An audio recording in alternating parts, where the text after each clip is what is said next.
लोग कहते हैं सास और बहू कभी माँ बेटी नहीं बन सकती। हर घर में छोटी छोटी बातों पर झगड़े होते हैं, ताने, नाराजगी और दिल में छुपी शिकायतें। लेकिन कभी कभी एक छोटी सी घटना पूरे रिश्ते को बदल देती है। दोस्तों नमस्कार, आपके साथ मैं रमेश कुमार। आज की कहानी एक ऐसे ही घर की है जहां नफरत धीरे धीरे प्यार में बदल गई। कानपुर के एक साधारण मोहल्ले में रहता था राजेश अपनी मां शांति देवी के साथ। घर छोटा था लेकिन उम्मीदें बड़ी थीं। राजेश की शादी हुई और घर में नई बहू पूजा आई। शुरुआत में सब ठीक था, हंसी खुशी और नए रिश्तों की मिठास।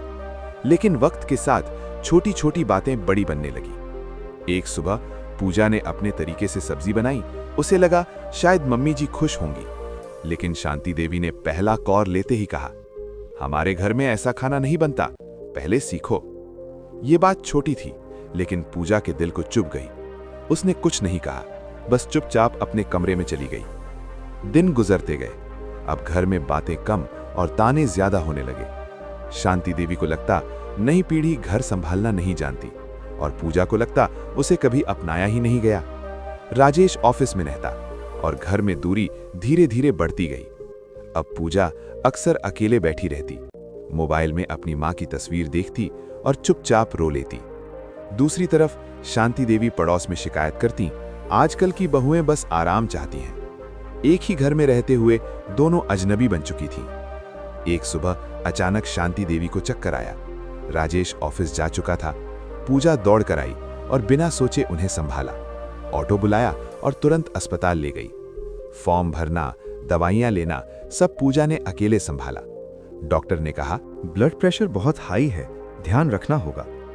पूरी रात पूजा अस्पताल में बैठी रही, न खुद सोई न ठीक से कुछ खाया। हर थोड़ी देर में उठकर पूछती, डॉक्टर साहब अब कैसी हैं? लेकिन शांति देवी के मन में अभी भी शक और दूरी थी। अगले दिन पड़ोस की आंटी अस्पताल आईं।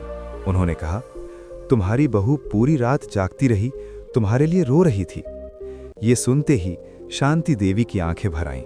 उन्हें पहली बार एहसास हुआ कि शायद उन्होंने पूजा को गलत समझा। घर लौटने के बाद पूजा चुपचाप दवा दे रही थी। तभी शांति देवी ने कहा, बहू बैठो, मुझे तुमसे बात करनी है। दोनों की आंखों में आंसू थे।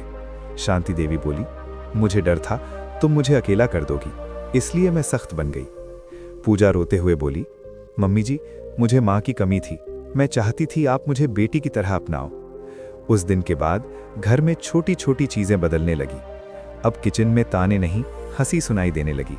शांति देवी ने नई रेसिपी सीखनी शुरू की और पूजा ने पुराने घर के तरीके। राजेश ने पहली बार घर में सुकून महसूस किया। दिवाली आई, घर रोशनी से भर गया। सबके सामने शांति देवी ने पूजा का हाथ पकड़कर कहा, ये मेरी बहू नहीं, मेरी बेटी है। पूजा की आंखों से आंसू बहने लगे और उसने पहली बार उन्हें मां कहा। रिश्ते जीतने से नहीं, समझने से बनते हैं। हर घर में सास बहू की कहानी होती है, लेकिन हर कहानी प्यार से बदली जा सकती है। दोस्तों, अगर ये कहानी आपको जरा सी भी पसंद आई हो तो वीडियो को शेयर और लाइक जरूर करें और ऐसी ही कहानियां सुनने के लिए हमारे चैनल को सब्सक्राइब अवश्य करें।